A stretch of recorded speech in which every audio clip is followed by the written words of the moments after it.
The Inquisition swept like a plague across medieval Europe. It was without question one of the darkest and bloodiest episodes in human history. A time when thousands of people accused of heresy by the Catholic Church were arrested, tried, and put to death. It was ethnic cleansing on a huge scale. It was one faith trying to exterminate another. There were Inquisition tribunals going on all over the country. It really was a people living in fear. This religious fanaticism spread to Tudor England, where Catholics and Protestants did their best to wipe each other out. The persecution continued in the 18th century when countless ordinary women were drowned or burned at the stake after they were accused of being witches. 1/3 of the entire population was accused of heresy and witchcraft by the other 2/3. The Christians were actually aiming to stamp out something that had been in place for thousands of years before them. This was a war on magic and witchcraft, but what it really was a war on people that couldn't fight back. The world lived in the shadow of Inquisition and persecution for over 500 years. You would think we would have learned our lesson. Thousands of heretics in this country died under the knife, the axe, or in the flames. Queen Elizabeth I was the last of the Tudor monarchs. Her reign was a turbulent era of religious plotting and treason. We'll see why in this episode of Inquisition. Elizabeth I is in a tough position. Think of being a Protestant country in England today, with both the United States and Russia as Islamic powers, and Prince Charles, a convert to Islam, scheming to murder his mother and kept permanently in prison, and you have some idea of how dangerous our position would be.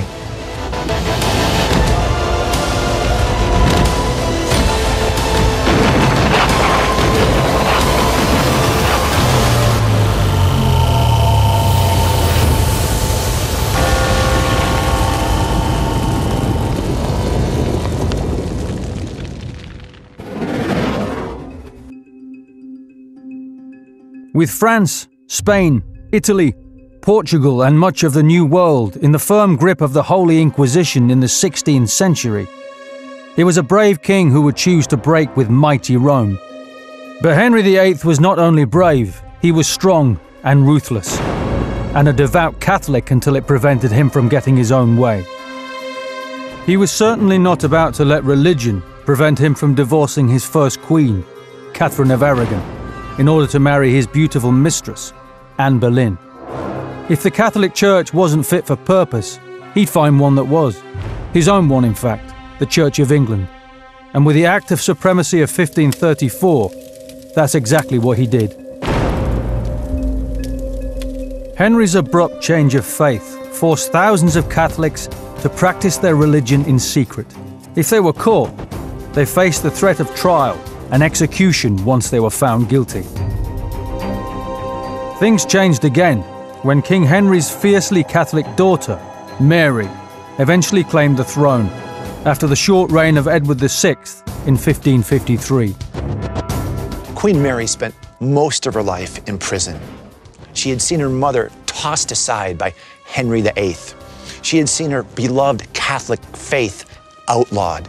So you can imagine, by the time she gets to the throne, she's a raging torrent.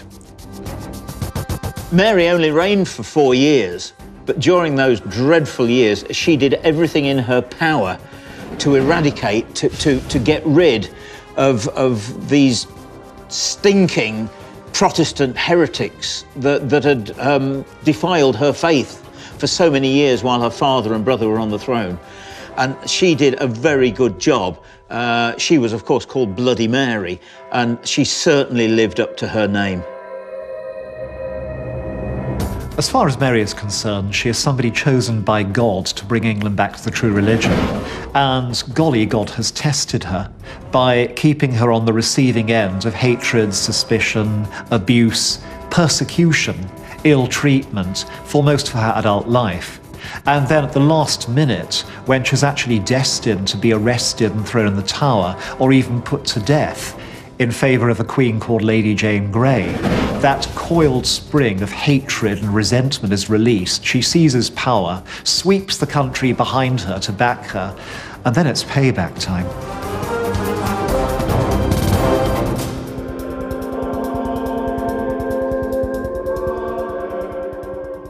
In 1558, at the age of 25, Elizabeth, the daughter of Henry VIII and Anne Boleyn, and the half-sister of Mary, succeeded to the throne of England, and the balance of religious power swung back once again to the Church of England. The Protestant Elizabeth knew all about persecution. She'd spent a year under house arrest on charges of helping Protestant rebels. It was said that she hated the brutality of Queen Mary's rule, had no time for Rome and the popes, and truly despised the Catholic Inquisition that was still sweeping across Europe. Elizabeth wanted nothing to do with these things. She believed in and supported the Church of England, and as a result, she would face many threats throughout her reign.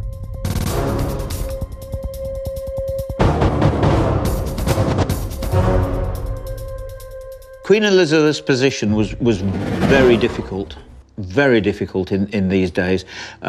She was a Protestant. She was the daughter of the man that threw out the Catholic Church. And what you've got to remember is that the vast majority of the aristocracy were still Catholic. They were country dwellers, and they lived far away from the towns, and they clung to the old faith. And they were expecting Catholicism to come back as it had under Mary Tudor.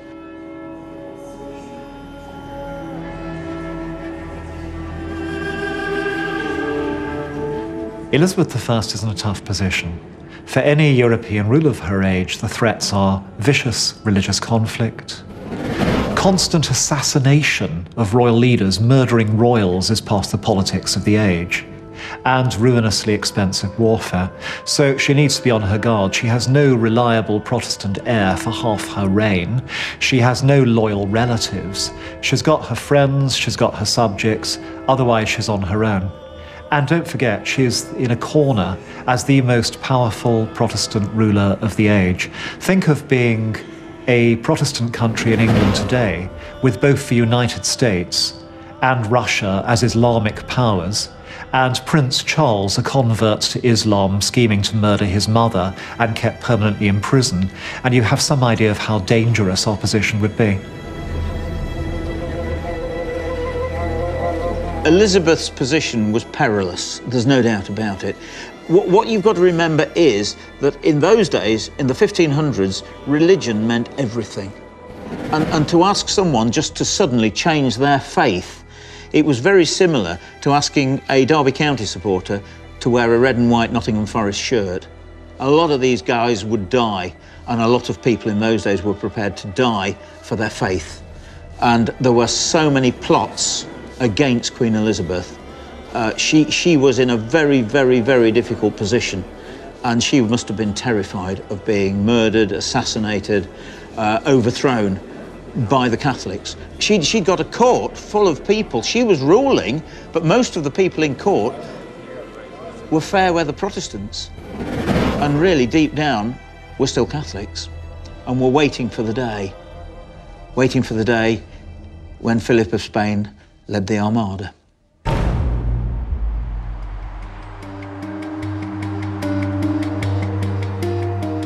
One such family were the Southworths of Samlesbury Hall near Preston in England.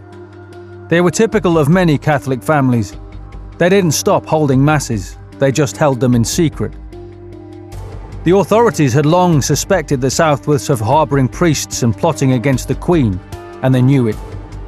As a result, Samlesbury Hall, like many English stately homes and castles, was awash with secret passageways, priest holes, and places of worship. Author and historian Richard Felix is an expert on how Catholic priests were hidden away across England during Elizabeth's reign. This is Samlesbury Hall, home of the Southworth family, staunch Roman Catholics in a Protestant England. Very dangerous times. Over here, on the left-hand side of the hall, was the chapel And of course, as Catholics, they would be celebrating Mass in there, and then it would be panic stations. Elizabeth's soldiers were on the way. They had to get the priest out and hide him as quick as possible. The close proximity here of the fireplace meant that they actually created a priest hole up here, probably created by the famous priest hole maker Nicholas Owen, who created many priest holes around the country. It's quite amazing because it's tiny. There's just enough room for a body, and there's even a space here for the head to be pushed in. This would, of course, have been covered over, I presume, with false bricks or something. But do remember, of course, that there would be a fire burning.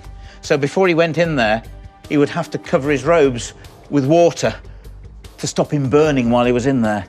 He could be in there sometimes for hours, possibly even days, while Elizabeth's soldiers were rampaging through this building looking for him. If he was found, of course, it would be death. The minority of Catholic families left by about 1580, 1590 just carry on, but they have to be really, really careful about it. They can't do it in public. They have to conceal their priests, often literally in holes in their buildings. Mass has to be celebrated in extreme privacy, and they have to look as though they're politically loyal. And if their loyalty is in doubt, they're constantly harassed. They're raided, they're watched, they're hauled in for questioning, they're thrown into preventive custody. They get the full works.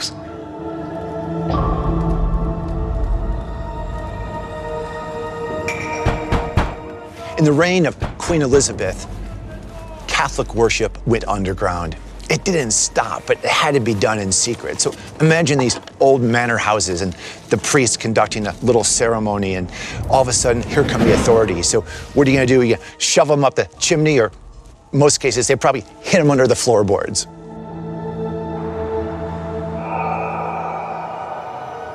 Things had become very critical for Catholics. They were no longer worshipping in the chapel. They had a secret room here, the priest's room.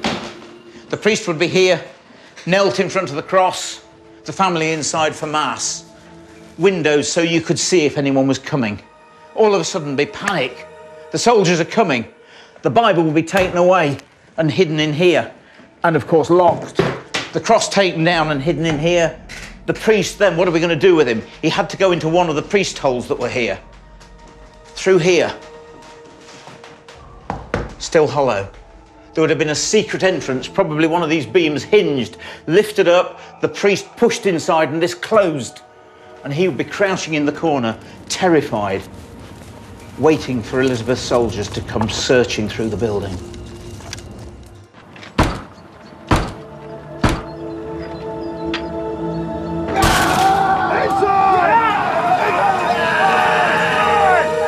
And let me show you where it is. Still here, preserved as it was, rafters, beams, just the same. The poor priest would be huddled in the corner, terrified, as Queen Elizabeth's soldiers would be literally ripping through this building, trying to find him. And of course, if he was found, he'd be taken away, tried for high treason, and hanged, drawn, and quartered.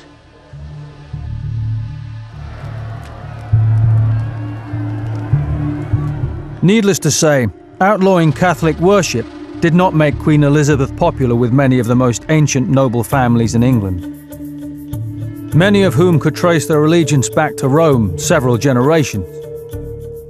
As a consequence, Elizabeth had to live with the threat of assassination by Catholic plotters from a young age. To make matters worse, Elizabeth's cousin, Mary Queen of Scots, the daughter of King James V of Scotland, believed that she was the rightful heir to the throne of England. A staunch Catholic herself, Mary became a rallying point for disaffected Catholics both north and south of the border.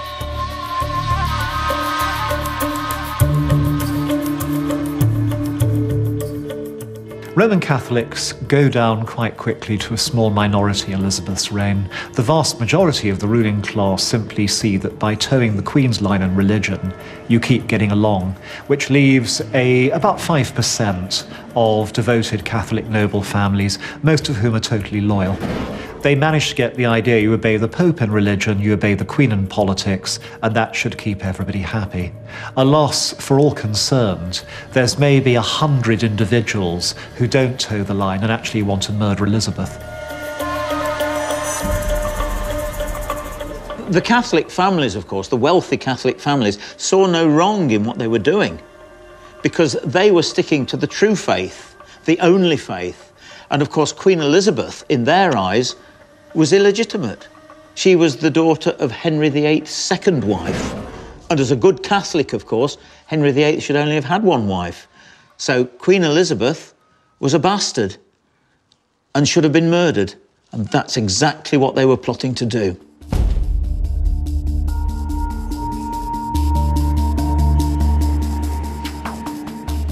Queen Elizabeth put her trust in two key advisors, Sir Francis Walsingham and Lord Henry Cecil.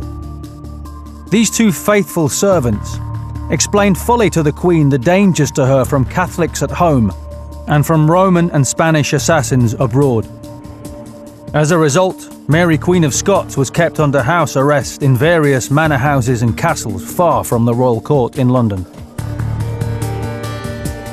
The wily Walsingham put together a formidable network of spies and informers across England, in France and Spain, and allegedly also in Rome.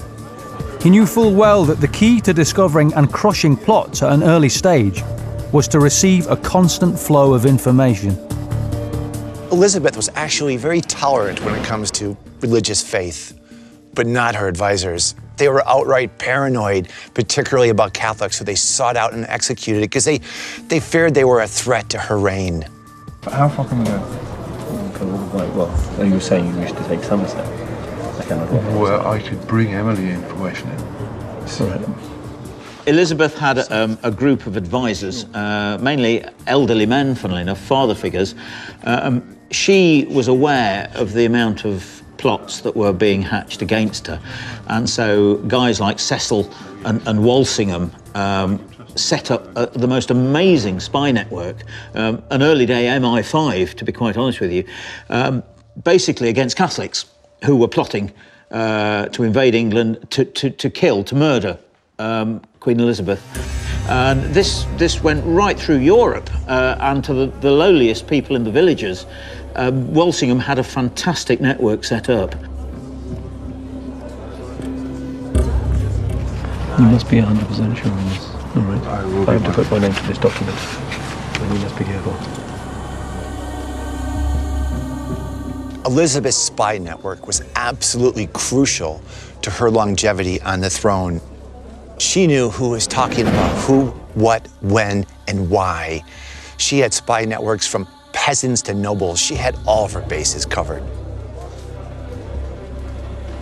Elizabeth was pretty lucky. I mean, on one occasion, a Catholic assassin actually came into her presence with a knife and lost his nerve at the last minute.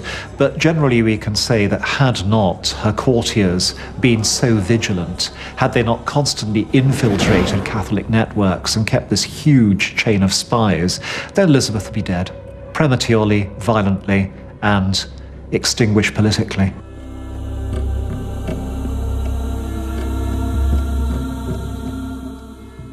And so, Walsingham launched his own Inquisition against prominent Catholics in England, who were suspected of plotting on behalf of Mary, Queen of Scots.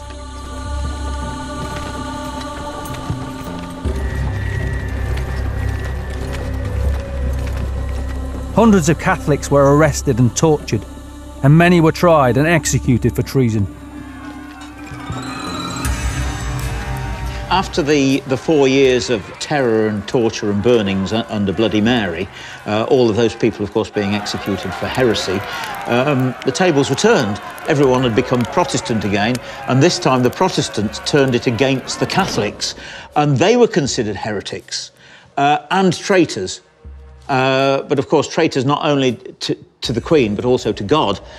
They were hunted down, soldiers burst into Catholic houses where they were celebrating Mass in secret, priests were dragged out, some of them literally executed on the spot, others taken to the county towns, the assize towns, and tried at the assizes for high treason, tortured if they wouldn't confess, exactly the same way as the Catholics were doing to the heretics before, and of course many of them hanged, drawn and quartered. And then the Catholic houses suffered, because if a priest was found in a house, then these guys were called recusants, and the family was taken away and imprisoned. and often hanged. But it was only the Catholic priests that were hanged, drawn and quartered. If you're a Catholic family in the north of England or the Midlands in Elizabeth's time, you're living on your nerves for the whole of your lives. You may be raided at any moment, you may be arrested at any moment, and you're being heavily fined month by month, year by year, diminishing your wealth. The only consolation is you're absolutely certain to go to heaven.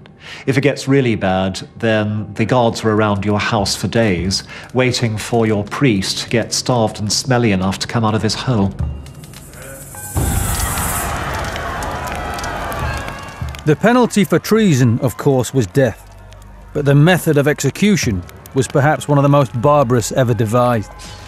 A hideous and bloody punishment that was supposed to fit the crime and also to provide a grim deterrent to other would-be plotters.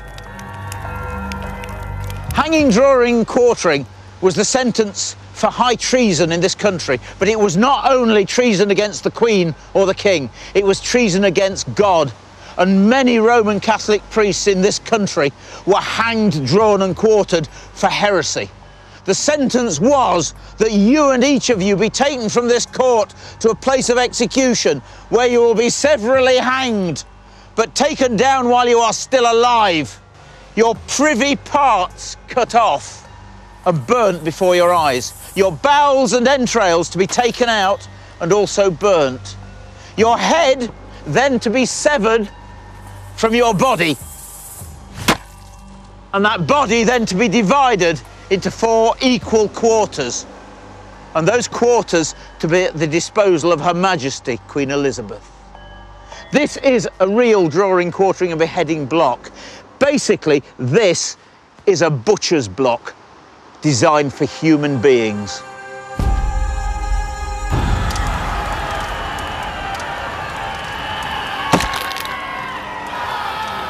Elizabeth herself, unlike her sister, is ostentatiously not a persecutor.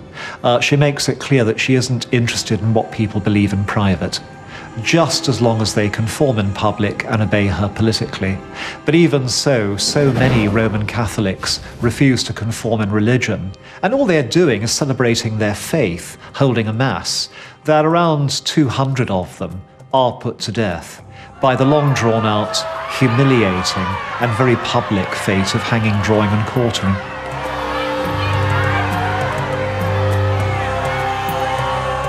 In 1571, Lord Cecil and Sir Francis Walsingham uncovered the infamous Ridolfi plot, an enterprise which involved not only the Duke of Norfolk, the wealthiest landowner in England, but also an invasion by thousands of Spanish troops. Had it succeeded, Queen Elizabeth would have been assassinated and Mary, Queen of Scots, placed on the throne.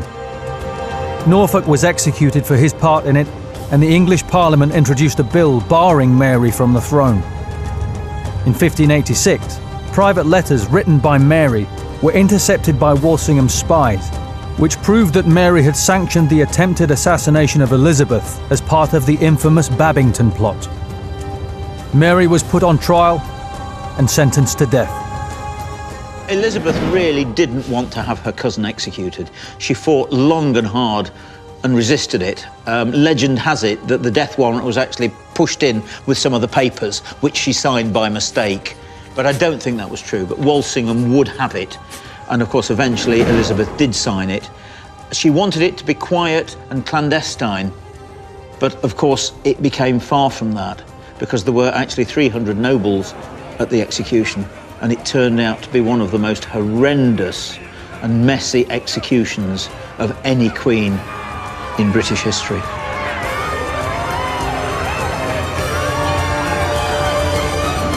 The execution of a monarch is supposed to be a decorous and solemn affair, but the beheading of Mary, Queen of Scots, was anything but.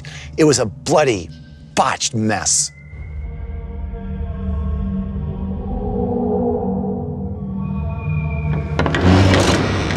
It's February the 8th, 1587. The Catholic Mary, Queen of Scots walks slowly down the staircase of Fotheringay Castle towards the Great Hall. Waiting for her is a scaffold draped in black. On the scaffold, a block. an axe, a basket, and an executioner. Mary was wearing a black dress, but she disrobed, and underneath she was wearing a blood-red petticoat, the sign of a Catholic martyr. She prayed for a few moments, and then one of her maids placed a white handkerchief around her eyes, and she knelt down and placed her neck on the block. The executioner, Simon Bull, took up the axe and took the first swing to sever Mary's head. But it bit into the back of her head. The crowd was horrified, and Mary turned her head towards the executioner and said the words, "Sweet Jesus."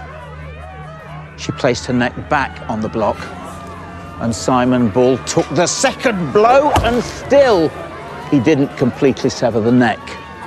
It was hanging from a few sinews. Bull took out his knife and cut the last sinews of Mary's neck and dropped the head into the basket. It was then customary for the executioner to reach into the basket, take out the head and hold it aloft in front of the crowd as the Dean of Peterborough shouted the words, "So perish all enemies of Elizabeth!"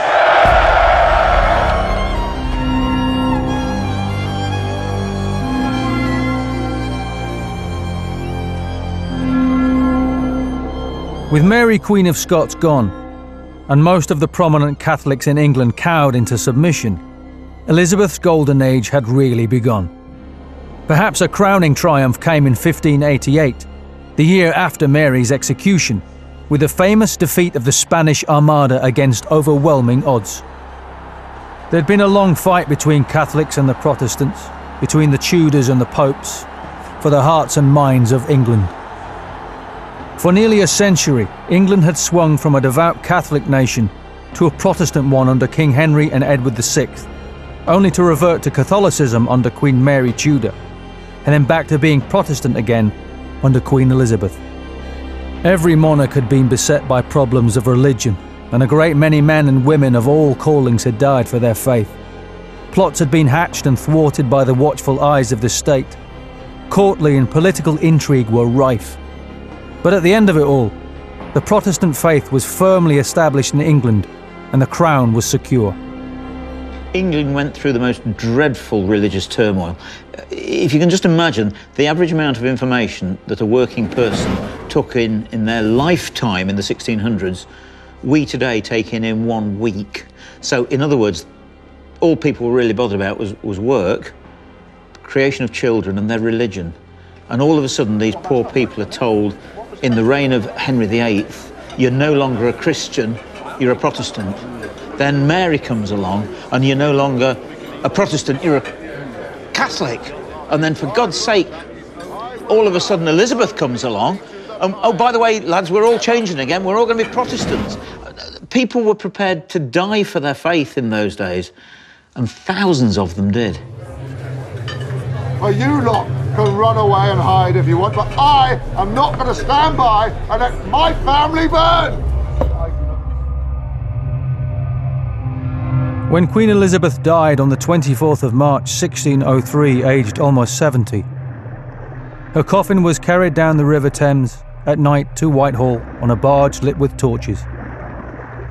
It was a touching irony that the Protestant Elizabeth should be buried next to her half-sister and staunch Catholic Mary.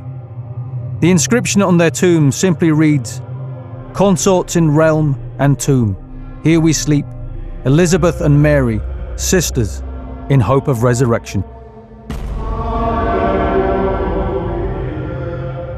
Although Elizabeth's reign was hailed as the Golden Age, which to a certain extent it was, imagine how she felt when she actually walked into Whitehall, knowing that members of her Privy Council were actually probably plotting against her, talking about her, and to be honest with you, wanting her dead so that they could return to the true faith. Of course, when Elizabeth died in 1603, she hadn't followed the Catholic script. because number one, she hadn't got a legitimate heir, and number two, she lived through all of the plots, 4, 5, 6 Catholic plots to assassinate her, but she died childless. She was reputedly the Virgin Queen, and she caused a big problem because she hadn't got a legitimate heir. The nearest in line for the throne of England was King James VI of Scotland, the son of the Catholic Mary, Queen of Scots.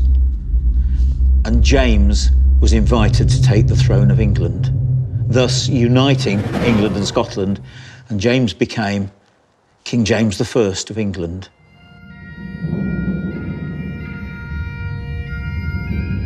Elizabeth's successor came from Scotland, the first time the English and Scottish crowns had been united. James Stuart, who became James I of England, was the son of Mary, Queen of Scots. James was a baptized Catholic with an instinct for religious tolerance. There was one practice, however, that James was determined to stamp out, and that was witchcraft.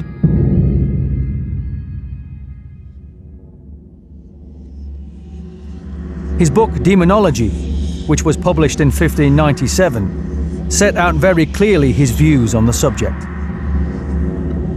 He was absolutely paranoid about witches. He not only believed they existed, he believed they were actually out to get him.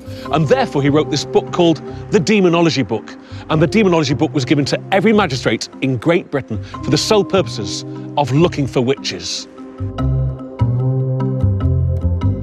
James VI of Scotland, first of England, is an intellectual, which is a problem to start off with. It's always a complication for an early modern king to be that. He goes on honeymoon to Denmark to bring back a wife. He's almost wrecked by a storm on the way back, which makes him suspicious. It's a time when interest in witches is growing in Scotland. A bunch of local women are arrested, and they're got to confess by James's men. They've taken part in a conspiracy along with a would-be rebel to destroy James by magic. Now, this is at once deeply scary, because James feels he's on the receiving end of magical hatred, and also deeply flattering. It proves he's God's regent in Scotland. Otherwise, why would the devil's agents try and destroy him? So James transforms into somebody with little interest in witches, into becoming briefly a passionate, avid young witch hunter. James is very interesting. I think when he was King of Scotland in the 1590s, he took a very close and personal interest in some witch trials there, partly because he felt that the witches were attacking him through magic, and it was a sort of a case of treason against the monarch. When he comes down to England, there is a change in the English law against witches, and that's actually changed to make the law more severe. So James has actually been sort of blamed for making the law against witches more severe. James was the scourge of Scottish witches. He had hundreds of witches in Scotland tortured and burnt at the stake. But when he came over the border into England, he was the one that started the witch hunting craze and then became the scourge of British witches as well.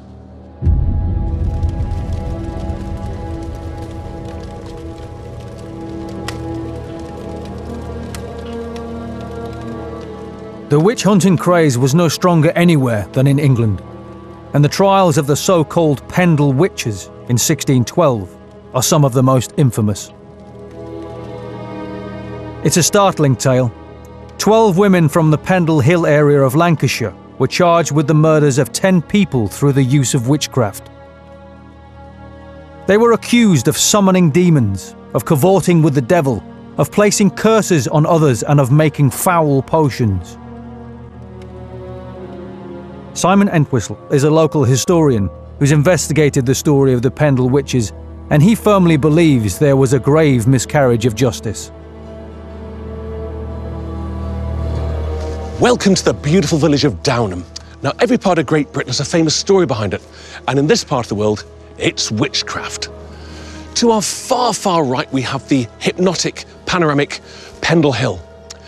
Every single year when the snows come to Pendle Hill, the last piece of snow to melt is always in the perfect shape of a white witch.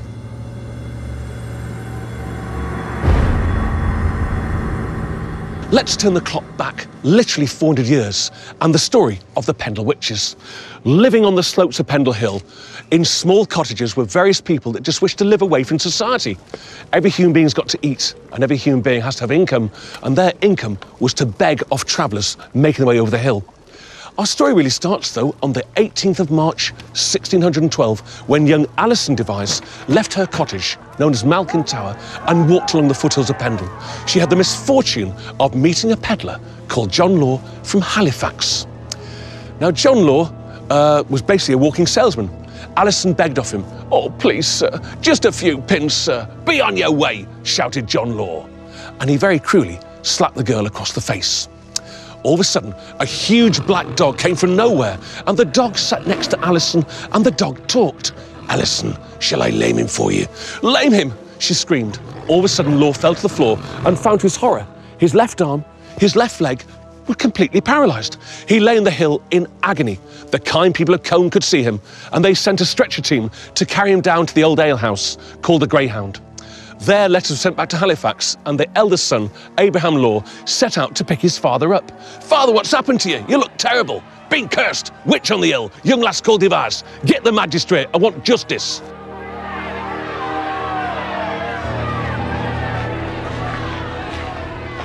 It was the first really big, spectacular witch trial in England.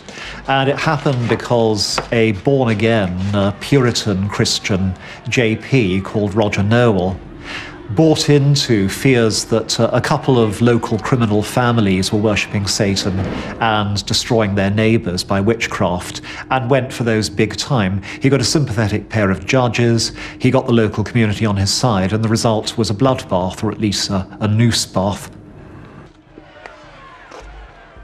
You've been accused of consorting with beasts in the woods. No, that can't be true. That wasn't me. Who's been telling you these things? And you've been accused of sending your familiar to your neighbours. You've been accused of using that knowledge to spread malicious gossip. And you've been accused of causing arguments and conflict within the village. How say you? I didn't do it. It was not me. I didn't do it. The accused witch, young Alison Device, was taken before Roger Nowell, the local magistrate. There, under interrogation, she admitted to being a witch. Not only that, she also incriminated her grandmother and two of her neighbours. All were arrested and sent to Lancaster Castle jail. The truth was that none of these so-called witches, who were all notorious local troublemakers and beggars, ever had the slightest chance of being acquitted. The executions took place at what's called the pillory at Lancaster, a horrible instrument of death. They had their hands tied behind their backs. They had to mount what's called the pillory. They stood on top of the stools with ropes around their necks. The stools then kicked out from underneath them, and these people did not hang with a drop. They literally strangled to death. It was a very painful and traumatic death. The Pendle witch trials of 1612 were not about witchcraft, were not about heresy, but were purely and simply about religion. The guys in the villages of Pendle and this area were staunch Catholics. The news hadn't reached them about the new faith, about Protestantism. They clung to the old faith, and the church had to get rid of them. They demonised them and executed them.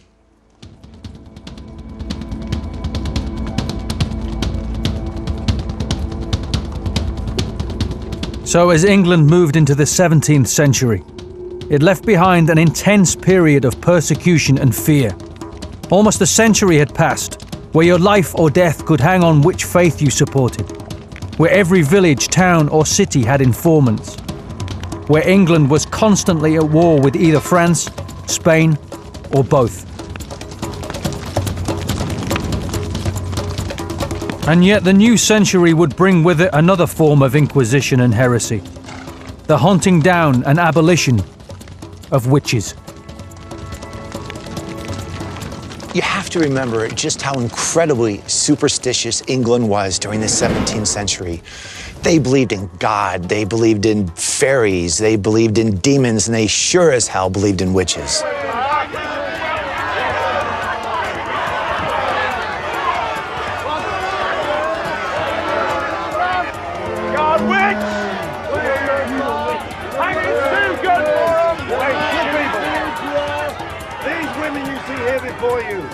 They are accused and found guilty of witchcraft, and by the law of Parliament and our Lord Protector, they shall be hung by the neck until dead. At this time, in the 16th and 17th centuries, most people believed in magic. It was just part of everyday life. People believed in the supernatural, in God, but also in the possibility of magical intervention in everyday life. And in that context, it made a lot of sense to think that some people could use magic for harmful purposes. So it's not really hysterical or unreasonable if you live in that world and have those beliefs. So that belief was there for centuries before this time. So I think what's different about the 16th and 17th century is you get the men in power, the kings, the lawmakers, the church. They begin to get very concerned about witchcraft as a new form of heresy, as a new form of sin against God, with this belief that witches were actually in league with the devil. So I think part of what drives the witch hunts of the 16th and 17th century is actually a kind of a top-down concern on the part of the authorities that the witch is something more terrifying than before. You have been found guilty and condemned as witch. Our Lord's Prayer. The witch hunts get going in the 1560s because that's when the law against witches is brought in. The idea you must hunt witches arrives from the continent of Europe big time. And what you do then is you arrest about one person a year, occasionally a bunch of them, and try them. And 80% of them are acquitted. So you need to be senile or mad or have an incredible number of influential local enemies to get executed. But then comes the English Civil War in the 1640s, and the whole traditional system of law courts collapses. And into the vacuum steps a young man suffering from TB called Matthew Hopkins, who claims to know how to detect witches. And he and a scratch squad of witch hunters go through East Anglia like hot knives through butter, inviting the communities to bring out their suspects. He then tortures them into confession. And so probably over a quarter of the total number of people executed for witchcraft in England die in one summer, thanks to Matthew Hopkins' witch hunt. So it depends where you look. Most of the time, the English are pretty restrained about putting people to death for witchcraft. But once the usual checks are gone, they're as mad about killing witches as anybody else.